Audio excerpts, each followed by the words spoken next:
नमस्कार दोस्तों। भक्तों, सावन का महीना जितना ही महादेव की भक्ति के लिए खास होता है, उतना ही यह महीना शादीशुदा महिलाओं के लिए भी खास होता है। आपने अक्सर देखा होगा कि प्राचीन काल से ही सावन के महीने में और रक्षाबंधन पर लड़कियों के मायके जाने की प्रथा बनी हुई है। कहा जाता है कि सावन के महीने में नवविवाहित लड़कियों को मायके जाना जरूरी होता है। लेकिन क्या आपको इसके पीछे का कारण पता है? क्या आप जानते हैं कि सावन में लड़कियों के मायके जाने से उनके मायके और ससुराल पर क्या असर होता है? भक्ति पूज्य गुरु जी का कहना है कि सावन के महीने में जो लड़कियां भी अपने मायके जाती हैं और सावन के महीने में कुछ खास चीज़ें अपने मायके से ले आती हैं, तो इससे न केवल उनके मायके में बल्कि ससुराल में भी बरकत बनी रहती है और उनके घर पे धन दौलत की कमी भी कभी नहीं रहती। इसके साथ ही गुरु जी ने महिलाओं को कुछ ऐसे उपाय भी बताए हैं जिन्हें करने के बाद वह हमेशा अपने मायके की बरकत को भी बनाए रख सकती है। ऐसे में अगर आप भी अपने मायके और ससुराल का भला चाहती हैं तो आज का यह वीडियो पूरा ज़रूर देखिएगा। भक्तों, स्वागत है आपका प्राचीन ज्ञान पर। आगे बढ़ने से पहले वीडियो को लाइक और चैनल को सब्सक्राइब ज़रूर कर दें, जिससे कि आप श्री भागेश्वर धाम बालाजी की कृपा आप पर सदैव बनी रहे। और कमेंट्स बॉक्स में सावन का महीना चल रहा है, सच्चे दिल से हर हर महादेव, जय भोलेनाथ अवश्य लिखें, ताकि भोलेनाथ की कृपा आपके ऊपर और हमारे ऊपर सदा बनी रहे और हम और भी ऐसे ज्ञानवर्धक वीडियो बनाने का मोटिवेशन मिलता रहे। चलिए वीडियो को आगे बढ़ाते हैं। और भक्तों, गुरु जी का कहना है कि सावन का पवित्र महीना चल रहा है, ऐसे में हर कोई भोलेनाथ की भक्ति में डूबा हुआ है। लेकिन यह महीना शादीशुदा महिलाओं के लिए और ज़्यादा खास हो जाता है, क्योंकि सावन के खास मौके पर बेटियों का मायके जाना बेहद ही शुभ माना जाता है। आमतौर पर शादी के बाद पहले सावन में बेटियां अपने मायके जाती हैं, जिससे बेटियां मानसिक और शारीरिक रूप से बेहतर रह सके। सावन में बेटियों का मायका जाना एक पौराणिक परंपरा है और माना जाता है कि ऐसा करने से बेटियों के मायके और ससुराल दोनों में ही माता लक्ष्मी की कृपा हमेशा बनी रहती है। भक्तों, ऐसे में गुरु जी ने सबसे पहले यह बताया है कि सावन के महीने में या रक्षाबंधन पर शादीशुदा लड़कियों का मायके जाना शुभ क्यों होता है।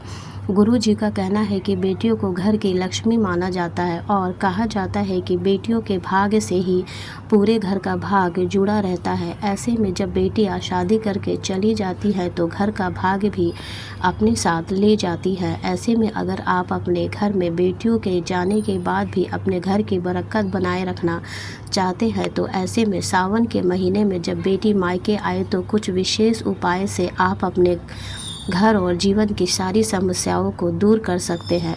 जैसे जब बेटी सावन में मायके आए तो उसके हाथों से अपने घर में तुलसी का पौधा जरूर लगवाए और जितने भी दिन घर में रहे, रोज़ शाम को तुलसी के नीचे बेटी के हाथों से तुलसी क्यारी में दीपक जरूर जलाएं। इसके बाद जब आपकी बेटी तुलसी क्यारी में आपके घर में धन दौलत और सुख समृद्धि की प्रार्थना करती है, तो ऐसे में आपके घर में बरकत हमेशा बनी रहती है। गुरु जी बताते हैं कि अगर आपका घर नहीं बन पा रहा है या नए घर को खरीदने में दिक्कतें आ रही हैं, तो ऐसे में सावन में जब आपकी बेटी आपके घर रहने आए तो एक उपाय किया जा सकता है। आप बेटी के घर आने पर किसी भी मंगलवार को उसके पीछे से खरीदा हुआ उसके हाथ से गूंद ले और उसके बाद उसी दिन उसको मिट्टी के बर्तन में रख कर मिट्टी में दबा दे। ऐसा करने से बहुत जल्द ही आपके मकान और संपत्ति की इच्छा पूरी होगी। और कई बार ऐसा होता है कि बेटी की शादी में माता पिता कर्ज ले लेते हैं, जिससे चुकाने में उनकी ज़िंदगी पूरी लग जाती है। तो अगर आपके पास भी ऐसा कुछ है तो सावन में बेटी के घर आने पर किसी भी बुधवार को एक सुपारी लेकर बेटी के हाथ से मौली या रक्षा सूत्र बंधवा ले और सुपारी को पूजा के स्थान पर या मंदिर में पीले कपड़े में रख दे। भक्तों, इस उपाय से आपका कर्ज जो धीरे धीरे उतरने लगेगा। भक्तों, गुरु जी का कहना है कि सावन का महीना प्राकृतिक के लिए बहुत ही खास होता है। इस समय प्राकृतिक में चारों तरफ हरियाली होती है। इसी तरह जो नवेली दुल्हन होती है, उनके मन में भी कई तरह की नई उमंगें रहती है। सावन के महीने में जिन बेटियों की नई शादी होती हुई है वह अपने मायके जाना चाहती है। ऐसे तो मायके वाले अपनी बेटियों को हर वह चीज़ देना चाहते हैं जो दे सकते हैं, लेकिन गुरुजी ने कहा है कि बेटियों के मायके पे ऐसी कई चीज़ें होती हैं जो माँ बाप को भूल कर भी नहीं देना चाहिए। इसी के साथ अगर सावन के महीने में माँ बाप अपनी बेटी को कुछ खास चीज़ें दे देते हैं तो इससे न केवल उनके ससुराल में बल्कि उनके मायके में भी लगातार धन्य धान्य की बढ़ोतरी होती रहती है। उनके जीवन में माता लक्ष्मी का आशीर्वाद बना रहता है। तो चलिए सबसे पहले ये बता देते हैं कि गुरुजी ने कौन सी चीज़ बेटियों को अपने मायके से लाने के लिए मना किया है। भक्तों, गुरुजी का कहना है कि बेटियों को कभी भी अपने मायके से गैस का चूल्हा या सिलेंडर या फिर अग्नि से जुड़ी हुई कोई भी चीज़ बिल्कुल भी नहीं लानी चाहिए। कहा जाता है कि अगर बेटियां ऐसी चीज़ें अपने मायके से ससुराल में लेकर आती है तो उनके ससुराल में इनका नकारात्मक प्रभाव पड़ता है और उनके ससुराल में लड़ाई झगड़े होते रहते हैं। इसके अलावा कभी भी बेटियों को मिर्च, मसाले, अचार जैसी तीखी या फिर मसालेदार चीज़ें भी अपने मायके से लेकर नहीं आना चाहिए, क्योंकि भक्तों माना जाता है कि अगर बेटियां ऐसी मसालेदार चीज़ें अपने मायके से ससुराल लेकर आती हैं तो ससुराल में उनके रिश्तों में खटास आ जाती है और फिर वह अपने जीवन को ठीक से नहीं चला पाती है।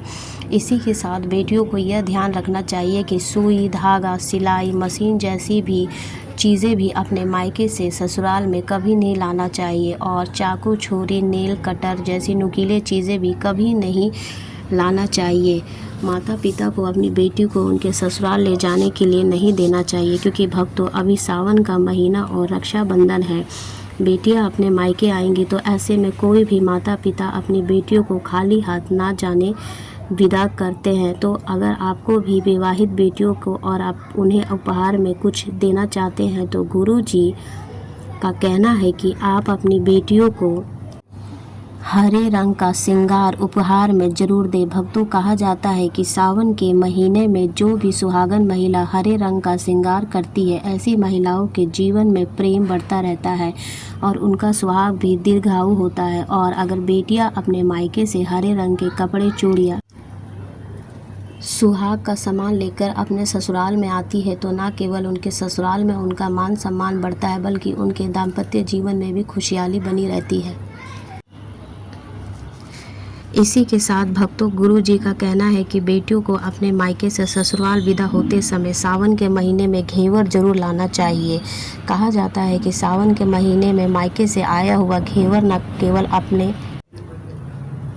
आपके ससुराल के लिए शुभ होता है बल्कि आपके मायके के लिए भी उतना ही शुभ माना जाता है। तो ऐसे में अगर बेटियां अपने मायके और ससुराल दोनों का भला चाहती है तो उन्हें अपने मायके से घेवर ज़रूर लेकर आना चाहिए। भक्तों, माता पिता को ध्यान रखना चाहिए कि जब बेटियां मायके आई हैं तो उन्हें कुछ न कुछ मीठा उपहार में ज़रूर देकर भेजें, क्योंकि जब आपके अपने मायके से ससुराल मिठाई लेकर आती हैं तो उनके ससुराल में भी रिश्तों में वैसे ही मिठास देखने को मिलती है। साथ ही गुरुजी का कहना है कि यह भी है कि सावन के महीने में जब भी आपकी बेटियां आपके घर आती हैं तो आप उन्हें तुलसी का पौधा भी उपहार में दे सकते हैं। ऐसा माना जाता है कि जिस घर के आंगन में तुलसी का पौधा लगा हुआ होता है उस घर में आने वाली नकारात्मक शक्तियाँ घर के बाहर से ही उलटे और वापस लौट जाती है। और मित्रों, अगर माता पिता अपनी बेटियों को तुलसी का पौधा उपहार में देते हैं तो ऐसा करने से उनकी बेटियों के जीवन में कोई भी नकारात्मक शक्तियों का प्रभाव नहीं रहता है और उनकी बेटियों का दाम्पत्य जीवन हमेशा खुशहाल रहेगा। तो माता पिता को ध्यान रखना चाहिए कि वो कभी भी अपनी बेटियों को ऐसी कोई वस्तु ना दे जिससे उनके ससुराल में कलेश बढ़े। माता पिता को बेटियों को हमेशा सौभाग्य वाली चीज़ें ही अपने बेटियों को उपहार में देना चाहिए। तो दोस्तों, यह थी वो चीज़ें जो गुरु जी ने अपने भक्तों को, अपनी बेटियों को उपहार में देने के लिए कहा है। भक्तों, अगर किसी को लगता है कि आपको आपके मायके से वह मान सम्मान नहीं मिलता है जिसके आप हकदार हैं, तो आप वही मान सम्मान पाना चाहते हैं। अगर महिलाओं को, अगर किसी पत्नी को लगता है कि आपके पति की इज्जत आपके घर वाले नहीं करते हैं, तो आप यह बेहद सरल उपाय कर सकते हैं। कुछ ही दिनों में आपको इसका असर देखने को मिलेगा। आपके पति को वह मान सम्मान आपके मायके में मिलेगा जिसके वो हकदार है। हर कोई चाहता है कि समाज में सभी लोग उसका आदर करें और उसे मान सम्मान मिले। कई बार ऐसा होता है कि नेगेटिव एनर्जी व्यक्ति को उचित मान सम्मान नहीं मिलता है। वहीं ज्योतिष में कुछ ऐसे उपाय बताए गए हैं जिनके कारण व्यक्ति को मान सम्मान, धन और नौकरी आदि सभी समस्याएं खत्म हो जाती है। साथ ही काफ़ी लोग उसका आदर भी करने लगते हैं। तो आइए जानते हैं कुछ ऐसे उपायों के बारे में। यदि आप चाहते हैं कि समाज में और आपके ससुराल में आपका मान सम्मान मिले, तो आपको रात को सोते समय एक तांबे के बर्तन में पानी रखकर सोना है और उस बर्तन में आपको सोने या चांदी का कोई सिक्का या आभूषण डाल देना है और सुबह उठकर सबसे पहले बिना मुख धोए या उस जल को पी जाना है। ऐसा करने से व्यक्ति को उचित मान सम्मान की प्राप्ति होने लगती है। साथ ही इस उपाय से जितना भी तनाव आपके जीवन में है वह भी समाप्त हो जाता है। आपके दिमाग में या आपके मन में कोई भी तनाव हो वह समाप्त हो जाएगा। रात को सोते समय अपने पलंग के नीचे एक बर्तन में थोड़ा सा पानी रखें और सुबह वह पानी घर के बाहर फेंक दें। ऐसा करने से वाद विवाद या कोई व्यक्ति आपके ऊपर आरोप लगाता है तो वह भी सिद्ध नहीं होता है। इस उपाय को करने से आपको सभी प्रकार के वाद विवाद से सुरक्षा मिलती है। इससे आपके ऊपर जितनी भी नकारात्मकता या अगर घर में नकारात्मकता है वो सब इस पानी से द्वार घर से बाहर निकल जाएगी। रोज़ाना ये उपाय करें तो कुछ ही दिनों में आपको इसका असर दिखने लगेगा। भक्तों, समाज में मान सम्मान की प्राप्ति के लिए, संबंधी समस्याओं के लिए, अथवा अगर आपको नौकरी नहीं मिल रही है, आपको कारोबार नहीं चल रहा है, तो आप कबूतर और चिड़िया को चावल का बाजरा या मिश्रण डालना चाहिए। वही आपको बाजरा आपको शुक्रवार के दिन खरीदना है और शनिवार से यह प्रतिक्रिया शुरू करनी है। ऐसा करने से बहुत लाभ मिलता है और मान सम्मान के साथ ही धन संपत्ति समस्याएं भी दूर हो जाती है। यदि आपको नौकरी नहीं मिल रही है तो आपको नौकरी भी मिल जाती है। साथ ही बुधवार के दिन गणपति जी को धूप अगर अर्पित करने से व्यक्ति को मान सम्मान की प्राप्ति होती है। तो उम्मीद करते हैं कि सावन में अगर आपकी बेटियां भी आपके घर आए या फिर आप खुद किसी बेटी है और आपके अपने मायके जा रही हैं, तो गुरु जी की बताई हुई बातों का ध्यान जरूर रखें ताकि आपके ससुराल और मायके दोनों ही रिश्तों में प्रेम और घर में बरकत बनी रहे। अगर आपको यह वीडियो अच्छी लगी हो तो वीडियो को लाइक करना ना भूलें और कमेंट्स बॉक्स में हर हर महादेव अवश्य लिखें। उम्मीद करते हैं ये वीडियो आपको बहुत जानकारी पूर्ण लगी होगी। ऐसे ही वीडियो देखने के लिए हमारे PS धार्मिक विश्वास के चैनल को सब्सक्राइब कर लें, वीडियो को लाइक करें और कमेंट्स बॉक्स में अपनी राय ज़रूर दें।